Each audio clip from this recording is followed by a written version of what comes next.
स्वागत है आपका अनलर्न में दोबारा।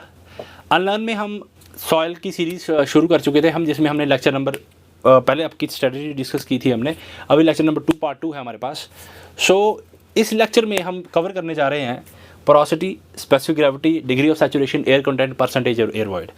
ये सारे टॉपिक्स में से जितने जितने ऑब्जेक्टिव निकल सकते हैं हम सारे स्टडी करेंगे। तो आप ध्यान रखें कि आपने टॉपिक वाइज चलना है और जितने टॉपिक हम पढ़ा रहे हैं उनके ऑब्जेक्टिव्स आपने खुद बनाने, सॉल्व करें। हमारा जब ये सब्जेक्ट ख़त्म हो जाएगा, हम उसके बाद जितने आपके चैप्टर्स किए होंगे उसमें से जो जो न्यूमेरिकल्स बने होंगे उन न्यूमेरिकल्स को टच करते चलेंगे हम। वो लेवल टच करेंगे जिसमें हमारा जेई और एई का दोनों का हमारा सॉल्व हो जाएगा। तो हम स्टार्ट कर रहे हैं। पहला पोरोसिटी, उसके बाद specific gravity, degree of saturation, air content और percentage air void. Starting with porosity.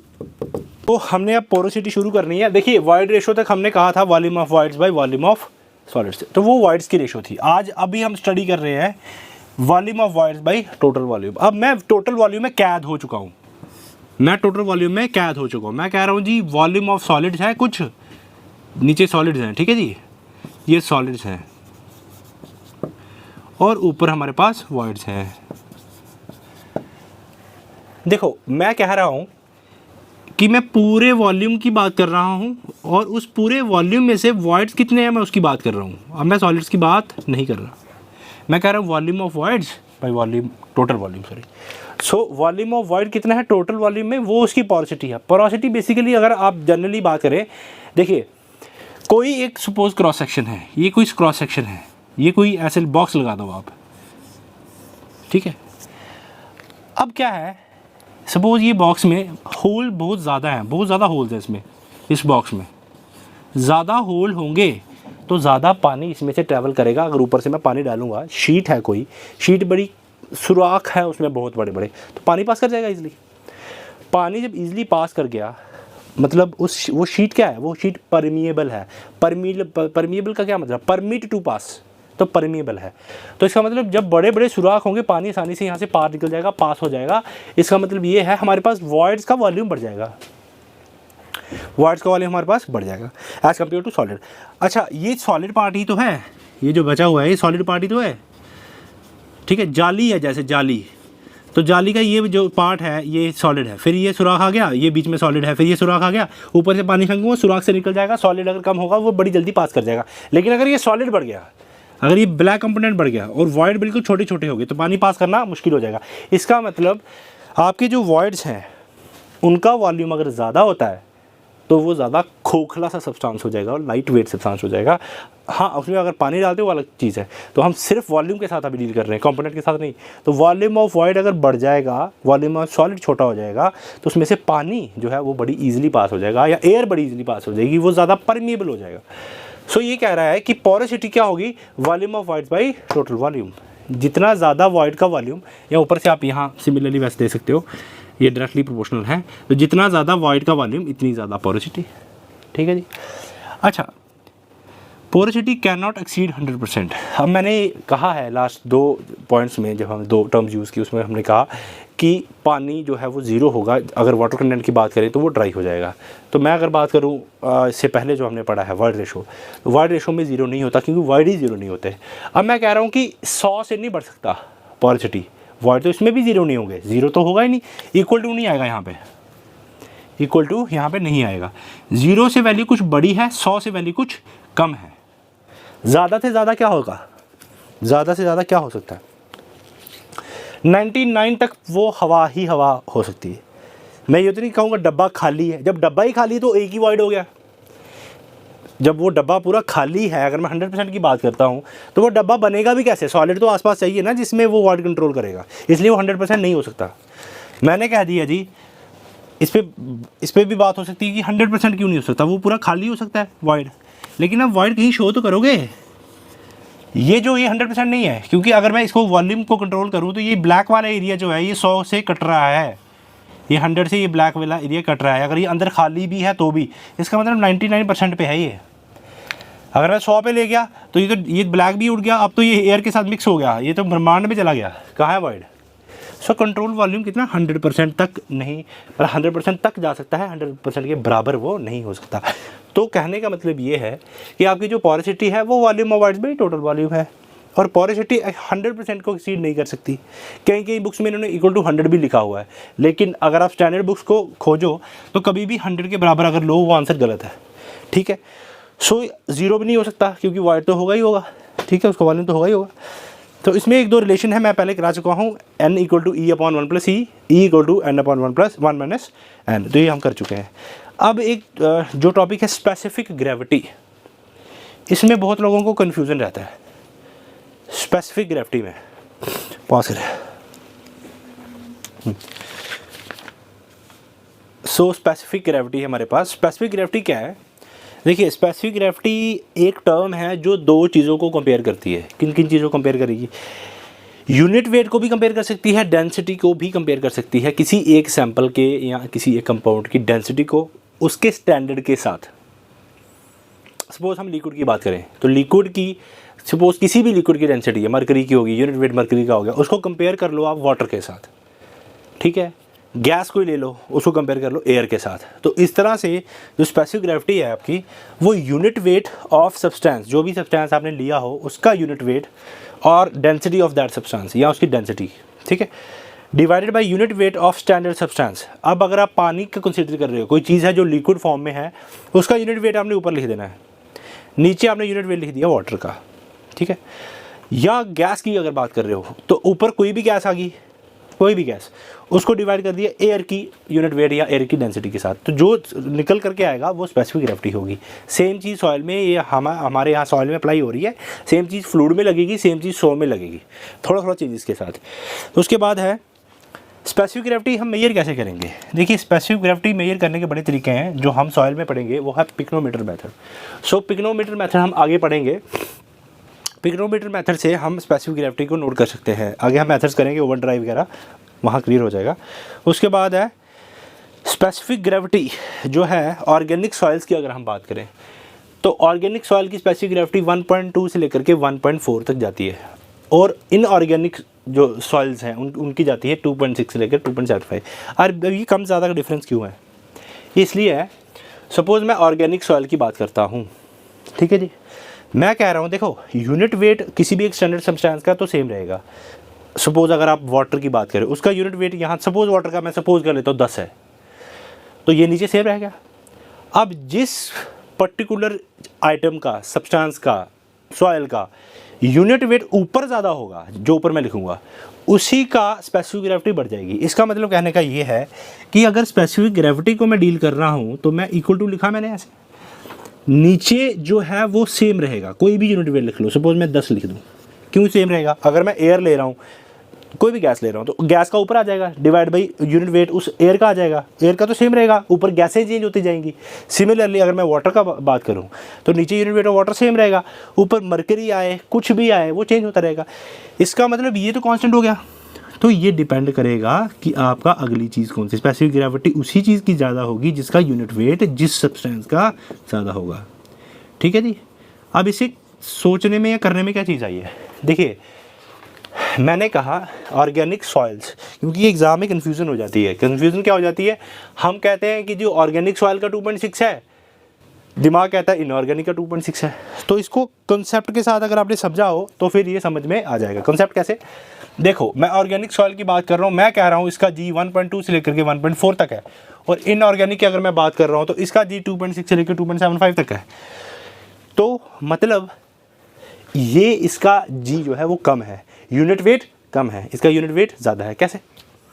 वो ऐसे, जो ऑर्गेनिक सॉइल्स हैं वो ऑर्गेनिज्म, जो ऑर्गेनिजम्स होते हैं, जो आपके फैदर हो गए, सड़े पड़े प्लांट्स के पत्तर हो गए या बाकी सब चीज़ें हैं, वो उन सब चीज़ों से बन करके तैयार होती है। जैसे खाद होगी, खाद जो है अगर वो खाद को पकड़ोगे it will be light in weight. अगर उतने ही वॉल्यूम का पत्थर पकड़ लोगे या आप उसकी उतने ही वॉल्यूम का कोई भी सॉइल, खेत की सॉइल पकड़ लोगे, वो हैवी हो जाएगी। सो एक साइड ऑर्गेनिक सॉइल्स हैं वो लाइट इन वेट होती हैं, डिके मैटर से बनती है, और एक साइड जो है इनऑर्गेनिक है जिसमें सिल्ट आ गई, ग्रेवल आ गई, सैंड आ गई, तो वो हैवी होती हैं। इसलिए इसका जी ज़्यादा है। क्यों? इनका जी वेट ज़्यादा है। अगर मैं इनको एक यूनिट में डालूँ 1 centimetre by 1 centimetre by 1 centimetre, इनका यूनिट वेट ज़्यादा है, तो इनका यूनिट वेट ज़्यादा है, इसका यूनिट वेट कम है। तो अगर मैं कंपेयर करूं, यहाँ ये तो मेरे पास आ गया कांस्टेंट, तो जिसका यूनिट वेट ज़्यादा है उसका ये जी ज़्यादा, उसकी स्पेसिफिक ग्रेविटी ज़्यादा है। तो एग्ज़ाम में याद रखने का ये तरीका है कि ये ऑर्गेनिक सॉइल है, इसका वेट कम आ रहा है, स्पेसिफिक ग्रेविटी जो है ऑर्गेनिक सॉइल की कम होगी, इसीलिए क्योंकि ऑर्गेनिक सॉइल्स का वेट कम है, यूनिट वेट कम है, और इसका एक पर्टिकुलर यूनिट वेट जो है इसका ज़्यादा है, इसीलिए नीचे कांस्टेंट रह गया और ऊपर जो है उसका यूनिट वेट जैसे बढ़ जाएगा स्पेसिफिक ग्रेविटी बढ़ जाएगी अल्टरनेटिवली। सो ये हमारा हो गया स्पेसिफिक ग्रेविटी कवर। सो हमारे पास नेक्स्ट आ रहा है एयर कंटेंट। देखिए अब एयर कंटेंट क्या है, देखिए डायग्राम देखिए, ये पूरा जो V है इसमें वॉल्यूम ऑफ सॉलिड्स भी आ रहा है और इसमें वॉल्यूम ऑफ वाइड्स भी आ रहा है। ध्यान से अगर आप देखें, ये सॉलिड है नीचे, ठीक है, यहाँ ये वाटर है, ये वाटर है, ठीक है जी, ये वाटर है, ये सॉलिड है नीचे, ये वाटर है और इसमें एयर है, यानी कि वाटर और एयर जिसमें है वो वाइड्स है, यानी कि ये सॉलिड है और ये वाइड है। तो ये सॉलिड का वॉल्यूम आ गया, ये वाइड्स का वॉल्यूम आ गया, दोनों को अगर प्लस करोगे तो टोटल वॉल्यूम आ जाएगा। मैंने अभी डील करना है सिर्फ वॉल्यूम ऑफ वाइड्स के साथ, वी के साथ मेरा कोई लेना देना नहीं है। अभी हम वी के साथ डील करेंगे, वॉल्यूम ऑफ वाइड्स के साथ डील करेंगे। तो वॉल्यूम ऑफ एयर और वॉल्यूम ऑफ वाटर आ रहा है वॉल्यूम ऑफ वाइड्स के अंदर। सपोज मैं कहता हूँ मैंने पानी बिल्कुल ख़त्म कर दूंगा, तो वॉल्यूम ऑफ वाटर ख़त्म हो गया, क्या बचा, सिर्फ वॉल्यूम ऑफ एयर बचा। वॉल्यूम ऑफ वाटर ख़त्म हो गया, मैंने सुखा दी पूरी सॉइल, उसमें सॉलिड तो रहेगा ही रहेगा, वो तो रहेगा ही, लेकिन जो वाइड्स हैं उनमें से मैंने पानी हटा दिया, एयर रहने दी। अब ये फार्मूला कहता है कि भाई वॉइड्स में से, वॉल्यूम ऑफ वाइड में से एयर का कितना वॉल्यूम है। मैंने कहा volume of air divide by volume of wides is called air content, air content, ठीक है। मैंने या दूसरे तरीके से इसको बोल सकते हैं, वॉल्यूम ऑफ एयर जो है वो कौन सा बचा, वॉल्यूम ऑफ वाइड्स में से वॉल्यूम ऑफ वाटर माइनस कर दूं डिवाइड बाई वी जो पहले से फार्मूला चल रहा है, यानी कि वॉल्यूम ऑफ एयर की जगह मैं लिख सकता हूं volume of wides minus volume of water, volume of voids volume of water air की जगह आ गया। मैं इसको नीचे यहाँ ले आया सेपरेट, इसको नीचे यहाँ ले आया सेपरेट, इसको volume of wides divide by volume of wides किया, एक आ गया, और यहाँ volume of water divide by volume of wides किया। तो volume of water divide by volume of wides, उस वॉइड में पानी कितना है वो है डिग्री ऑफ सैचुरेशन, उस वॉइड में एयर कितनी है वो है एयर कंटेंट, ठीक है जी। तो मैंने कहा 100 में से, मतलब 100 क्या चीज़ आई, volume of voids, volume of voids में से एयर माइनस करोगी तो वॉल्यूम ऑफ वाटर बचेगा, या आप वॉल्यूम ऑफ वाइड में से वाटर माइनस करोगे तो एयर बचेगा। तो इन्होंने कह दिया 1 माइनस एस, जितना भी उस वॉल्यूम में, वॉल्यूम ऑफ वाइड्स में जितना भी स्पेस है उसमें से सैचुरेशन का मैंने माइनस कर दिया वॉल्यूम, और जो बचा मेरे पास वो वॉल्यूम ऑफ एयर बच गया। ये समझ आ गया। इसका मतलब कहने का ये है, ये पूछा जाता है, ये यहाँ से ये पूछा जाएगा, परसेंटेज में से ये पूछा जाएगा। अब ये जो है ये कैसे आया, देखो इसको समझने की ज़रूरत है। मैं कह रहा हूँ AC जो है वो 0 के बराबर भी हो सकता है। कब होगा ऐसा, ये तब होगा जब एयर बचेगी ही नहीं। एयर कब बचेगी, कब नहीं बचेगी एयर, जब यहाँ पूरा पानी भर जाएगा तो एयर का वॉल्यूम तो बचेगा ही नहीं। जब पूरा पानी भर गया एयर बची ही नहीं, जब पूरा पानी भर गया एयर बची ही नहीं तो एयर कंटेंट 0 हो गया, यानी कि ये पूरा मैं पानी से भर जाता हूँ, वॉल्यूम ऑफ जो वाटर है वही वॉल्यूम ऑफ वाइड्स हो गया, ठीक है जी। जो भी वॉल्यूम ऑफ वाटर था वही वॉल्यूम ऑफ वाइड्स होते हैं। इसका मतलब एयर कंटेंट जब 0 हो गया वो इक्वल टू हो सकता है उस केस में जब पूरा पानी भर जाएगा वॉइड के अंदर, लेकिन अगर थोड़ा पानी भरा है तो थोड़ा सा एयर कंटेंट आना शुरू हो जाएगा। मैंने कहा 0 नहीं है, थोड़ा सा एयर है, थोड़ी सी ऊपर वाली साइड हल्की सी एयर फंसी हुई है और नीचे पानी है वॉइड्स में, तो वैसे वैसे ही बढ़ता रहेगा बढ़ता रहेगा बढ़ता रहेगा। और यहाँ ये 1 के बराबर भी हो सकता है, क्यों, मैं वॉल्यूम ऑफ वॉइड्स के साथ कंपेयर कर रहा हूँ, टोटल वॉल्यूम के साथ नहीं, क्योंकि वॉल्यूम सॉलिड्स का तो रहेगा ही रहेगा। मैं वॉल्यूम ऑफ वॉइड्स की बात कर रहा हूँ। मैं कहूँ जितना भी वॉइड का वॉल्यूम है, जितना भी वॉइड का वॉल्यूम है उसमें से मैंने पानी हटा दिया तो मेरे पास क्या बच गया, सारा का सारा वॉल्यूम एयर का बच गया, ठीक है जी। अब ये वाटर रहा ही नहीं, मैंने कहा जी 100% कर दो एयर, या हमने 100% एयर कर दी। तो इसका मतलब क्या हुआ कि हमारा जो है पूरे का पूरा एयर आ गया, यानी कि जितना भी वॉल्यूम ऑफ वाइड्स था वो अब एयर के बराबर हो गया। यानी कि ये जो वॉल्यूम ऑफ वाइड्स है, या तो इसको मैं वी लिख दूँ या इसको कोई फ़र्क नहीं पड़ता। तो मैंने कहा जो भी वॉल्यूम ऑफ एयर था वो वॉल्यूम ऑफ वाइड्स के बराबर आ गया। अगर मैं इसको नीचे इसके बराबर लिखूँ तो ये एक आंसर आ जाएगा। उल्टा कर लो तो भी, क्योंकि volume of air is now equal to volume of voids, बराबर हो गए दोनों। तो उस केस में वो 1 के बराबर भी आ सकता है, ठीक है। तो डिपेंड करता है, अगर पूरी की पूरी हवा है वहाँ पे मौजूद है तो वो आ गया 1 के बराबर। अगर पूरे का पूरा पानी मौजूद है वॉइड में और एयर निकल चुकी है तो वो एयर इक्विवेलेंट 0 के बराबर आ गया। ठीक है जी। सिमिलरली अगर आप यहाँ पे इसको फार्मूले को खोल के देखेंगे, वॉल्यूम ऑफ एयर क्या बच गया था हमारे पास, जितना वॉल्यूम ऑफ वॉइड था उसमें से पानी निकाला, एयर का बच गया, इसको नीचे इसके ले आए इसको काटा करके डिग्री ऑफ सैचुरेशन माइनस किया तो वॉल्यूम ऑफ एयर कंटेंट हमारे पास आ गया। तो एयर कंटेंट का ये रिलेशन आ गया। 0 भी हो सकता है, जब एसी हवा होगी नहीं 0 के बराबर आ जाएगा, वो भी हो सकता है। और पूरे का पूरा वॉइड जो है जो रिप्लेस हो जाएगा बाई एयर, ठीक है, तो वो 1 के बराबर भी आ सकता है। और वो बीच वाली रेंज भी आ सकती है, अगर थोड़ा पानी है और थोड़ी एयर है तो बीच वाली रेंज आ जाएगी 0 से 100% तक। आप इसको 1 लेके 100 लिखें, एक ही चीज़ है। अब हमारे पास है परसेंटेज एयर वॉइड। जब भी किसी चीज़ को आप परसेंटेज में देख रहे हैं, किसी भी चीज़ को आप परसेंटेज में देख रहे हैं, वो कैसे आप देखेंगे, 100 के विद रिस्पेक्ट हम देख रहे हैं। कहने का मतलब 100 मतलब पूरा वॉल्यूम। अब मैं इस वॉल्यूम ऑफ वॉइड को कंसीडर नहीं कर रहा हूँ, मैं इस पूरे वॉल्यूम को कंसीडर कर रहा हूँ, जिसमें वॉल्यूम ऑफ वॉइड भी आ रहा है, वॉल्यूम ऑफ सॉलिड भी आ रहा है। पूरे वॉल्यूम को कंसीडर कर रहा हूँ।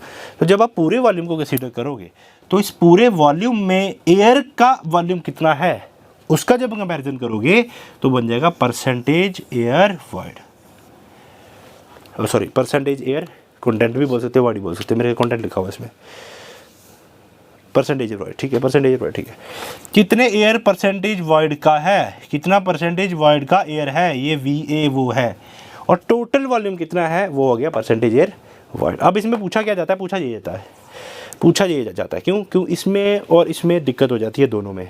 इसमें बच्चे कंफ्यूज कर जाते हैं क्योंकि ये पहली वाली टर्म तो सेम है, सेकंड वाली टर्म जो है वो अलग है। क्यों अलग है, मैंने कहा जब आप पूरे का पूरा वॉइड जो है, पूरे का पूरा वॉइड जो है एयर से भर दोगे तो वो पूरे का पूरा VV जो है वो VA के बराबर हो जाएगा, यानी कि 1 आ जाएगा यहाँ पे। पूरे का पूरा पानी डाल दोगे, एयर रखोगे नहीं तो एयर 0 हो जाएगी।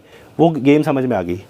लेकिन जब हम यहाँ आते हैं तो हम ये देखते हैं ये जो कैपिटल V है ना, ये volume of voids plus volume of solids है। आपने वॉल्यूम ऑफ वॉइड ऊपर 0 कर दिया एयर कंटेंट में, मैंने कहा यहाँ वॉल्यूम ऑफ वॉइड जो है वो पूरा भर दिया मैंने पानी से, एयर बची नहीं। लेकिन ये VS का वॉल्यूम कहाँ जाएगा, VS का वॉल्यूम कहीं नहीं जाएगा, वो वॉल्यूम रहेगा ही रहेगा, उसको आप 0 नहीं कर सकते, उसको पानी या एयर से रिप्लेस नहीं कर सकते, वो सॉलिड्स का है, इसीलिए वो 100% के बराबर नहीं हो सकता कभी भी। ठीक है, तो जितना भी वॉल्यूम ऑफ एयर है, ठीक है, मैं यहाँ बना देता हूँ फेज डायग्राम। मैंने कहा मैंने पूरी की पूरी सॉइल ड्राई कर दी है। ड्राई करने पे मैंने इतना सा हिस्सा छोड़ दिया सिर्फ किसका, वॉल्यूम ऑफ सॉलिड्स का। ये बचेगा ही बचेगा। अगर आप कहोगे कि ये सॉलिड का हिस्सा नहीं बचेगा, ऐसा नहीं होगा, सॉलिड हमेशा रहेगा। अगर सॉलिड हमेशा रहेगा इसका मतलब मेरे को जो मेरा टोटल वॉल्यूम है उसमें से कुछ हिस्सा सॉलिड को देना ही पड़ेगा। पहले तो मैं नहीं दे रहा था, मैं कह रहा था ये जो हिस्सा मेरा ऊपर वाला बचा मैं सिर्फ इसी के साथ डील कर रहा हूँ भाई, सॉलिड निकाल करके जो वॉल्यूम ऑफ वॉइड्स का बचा है। लेकिन volume of voids plus volume of solid total volume होता है, इसलिए वॉल्यूम ऑफ सॉलिड कुछ बच रहा है उसको 0 नहीं कर सकते आप, इसलिए वो नीचे यहाँ है, इसलिए 0 नहीं होगा, 100% जो है वो रीच नहीं होगा, वो 100% के बराबर नहीं होगा, इसलिए यहाँ इक्वल टू का साइन नहीं आ रहा। तो 0 बिल्कुल ये 0 हो सकता है, एयर बिल्कुल रिमूव हो सकती है, ठीक है, लेकिन सॉलिड का रिमूव नहीं हो पा रहा है, इसलिए वो पूरे का पूरा खाली नहीं हो सकता या पूरे का पूरा भरा नहीं जा सकता। ठीक है, होप आपने समझ लिया होगा। एक बार दोबारा देख लो, एयर कंटेंट जो है वो volume of air by volume of voids है। ठीक है जी, कितना एयर है वॉइड में वो आ गया एयर कंटेंट, पूरे वॉल्यूम में कितना एयर है वो आ गया परसेंटेज। ठीक है, यहाँ पे हमने इक्वल टू, यहाँ पे 0 यूज़ किया, एयर कंटेंट 0 हो सकता है अगर पूरे का पूरा वॉइड पानी से भर जाए, एयर रही ना तो वो 0 हो गया। ठीक है, पूरे का पूरा आपका जो वॉइड है वो पानी से भर जाए, ठीक है, वो एयर उसमें रहे ना तो वो एयर कंटेंट 0 के बराबर हो गया। लेकिन अगर उल्टा हो जाता है, पूरे का पूरा वॉइड जो खाली हो जाता है और उसमें सिर्फ एयर रह जाती है, तो वो 100% जो वॉइड था, यानी कि 1 या 100% जो पूरे का पूरा वॉइड था वो अब हवा से भर चुका है, वो 100% के बराबर आ चुका है। क्लियर है? अब मैं कहता हूँ percentage air void. Percentage air void क्या है कि भाई पूरे वॉल्यूम में एयर का कितना परसेंटेज है, बस। अब पूरे का पूरा वॉल्यूम खाली नहीं है, अब एयर चाहेगी भी तो सॉलिड का हिस्सा नहीं ले सकती, वो रहेगा ही रहेगा, इसलिए वो 100% नहीं हो सकता, इक्वल टू 100% नहीं आ सकता कभी भी, वो कम ही रहेगा 100% से। क्यों? सपोज 2% सॉलिड का पार्ट है तो 98 तक तो जाएगा, ये 100 पे नहीं जाएगा। अब है very most important degree of saturation, बहुत इंपॉर्टेंट है डिग्री ऑफ सैचुरेशन।